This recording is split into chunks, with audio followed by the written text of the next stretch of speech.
बिस्मिल्लाहिर्रहमानिर्रहीम। इमाम हुसैन रजी अल्लाह ताला अन्हु के कातिलों का अंजाम। प्यारे दोस्तों, अस्सलामु अलैकुम वरहमतुल्लाहि वबरकातुहू। आज 21 मुहर्रम है और इमाम हुसैन रजी अल्लाह ताला अन्हु और उनके घर वालों और साथियों को 10 मुहर्रम के दिन करबला के मैदान में यजीद पलीद के हुक्म से उम्रसाद और सिपाहियों के जरिए शहीद किया गया था। तो चलिए दोस्तों, आज मैं आपको इमाम हुसैन रजी अल्लाह ताला अन्हु के दुश्मनों का अंजाम क्या और कैसे हुआ तफसील से बताता हूँ। आपसे गुजारिश है वीडियो को आखिर तक ज़रूर देखें और आगे लाजमी शेयर भी करें। दोस्तों, इमाम हुसैन रजी अल्लाह ताला अन्हु और उनके साथियों का बेगुनाह खून मैदान में गिर चुका, मगर उसकी छींटें अभी भी दुनिया के दामन पर मौजूद है। यजीदी महल में फतह और कामयाबी के सादियाने बज चुके, लेकिन इन नक्कारों से अभी मातम की आवाज़ बुलंद होनी बाकी है। इब्ने जियाद शहीद अकबर के सर को देख देख कर बाग बाग हो चुका, मगर इन आँखों को इस बाग में अभी खजा का दौर भी देखना है। उम्रसाद अपनी भारी फौज से मुट्ठी भर बेकसूर मुसलमानों को तलवार के घाट चढ़ाकर दिल के हौसले पूरे कर चुका, मगर अभी उसको वह तलवार देखनी बाकी है जो उसके सर पर चमकेगी।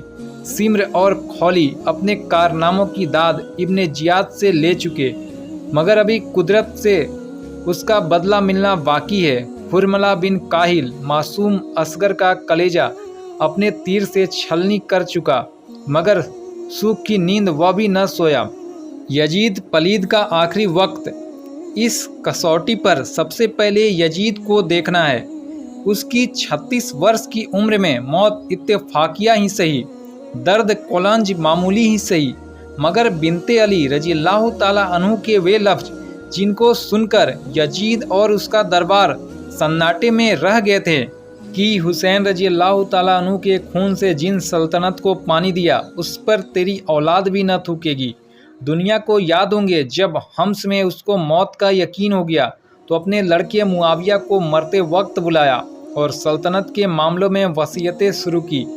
अभी यजीद ने शुरू ही किया कि मुआविया ने एक चीख मारी और कहा, खुदा उस सल्तनत से मुझे बचाए रखे जिसकी बुनियादें रसूल सल्लल्लाहु अलैहि वसल्लम के नवासे के खून पर रखी गई हो।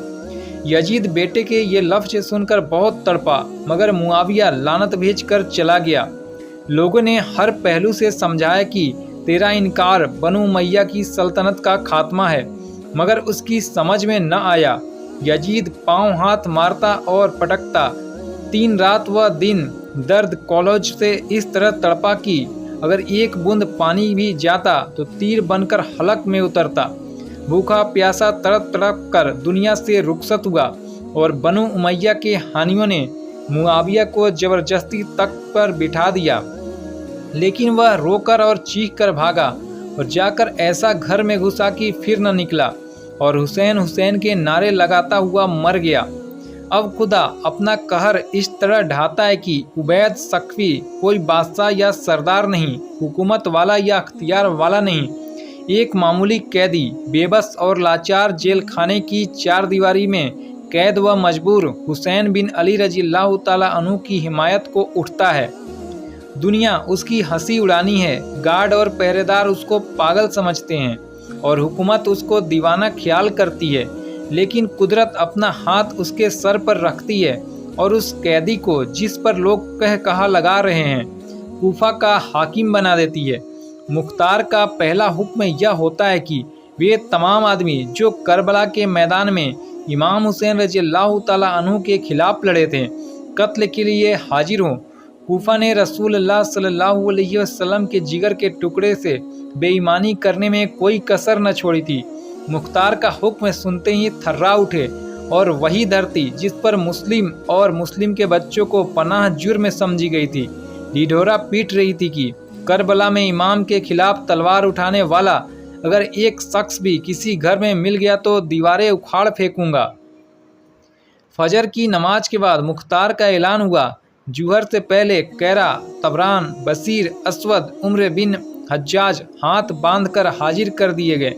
मुख्तार का चेहरा उनकी शक्ल देखकर लाल हो गया। कैदी डर से और मुख्तार गुस्से से कांप रहे थे। मुख्तार ने उन लोगों से कहा, तुम मुसलमान हो और जिसको आखिरी पैगंबर कहते हो उसके बच्चों को प्यासा मारकर तुमने शहीद किया और ख्याल ना आया कि दुनिया की यह हवा गैर मुस्तकिल है।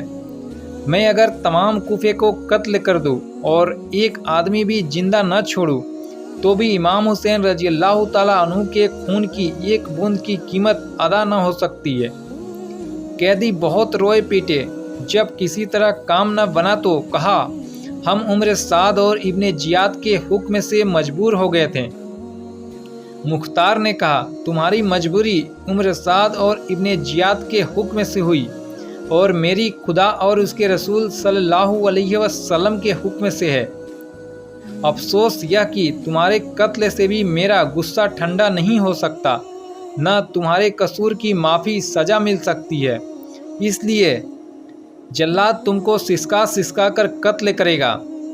इस हुक्म की तामील हो रही थी कि कैदियों का दूसरा गिरोह हाजिर हुआ। उसका सरदार जुरह बिन अजवर था। यह चीखता चिल्लाता मुख्तार के सामने आया और कहा, हमने यजीद और इब्ने जियाद के धोखे में आकर रसूलुल्लाह सल्लल्लाहु अलैहि वसल्लम के ख़ानदान पर तलवार उठायो। हमारा कसूर माफ़ करना। मुख्तार गुस्से में खड़ा हो गया। मलून, तुझको यह कहते शर्म न आई? इस जुर्म के बाद क्या तू हक रखता है कि अपना नापाक चेहरा दिखा सके? जमीन होगी आसमान, तुम बदबरूनों से पनाह मांग रहे हो। मैं खुदा से अहद कर चुका हूँ कि जब तक मुख्तार की तलवार हुसैन रजी अल्लाह ताला अन्हु के कातिलों को आग में न डालेगी, मैं चैन से न बैठूंगा। यह कहकर उसने हुक्म दिया कि पहले गिरोह की तरह इनको भी सिसका सिसका कर कत्ल करो।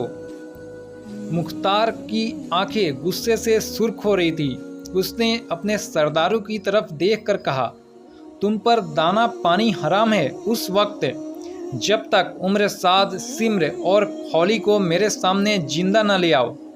प्यारे दोस्तों, उम्र साद, सिम्र और खौली का क्या अंजाम हुआ, इसकी तफसील से मैं आगे की वीडियो में आपको बताऊंगा। आपसे गुजारिश है, वीडियो के कमेंट बॉक्स में या हुसैन ज़रूर लिखें और यजीद मुर्दाबाद भी लिखें। तो दोस्तों, अल्लाह तबारक व ताला से दुआ है, वीडियो को लिखने में या बोलने में किसी भी किस्म की गलती हो तो अल्लाह तबारक व ताला मुझे माफ़ करें। और मिलते हैं फिर अगली वीडियो में। तब तक के लिए अल्लाह हाफिज, खुदा हाफिज।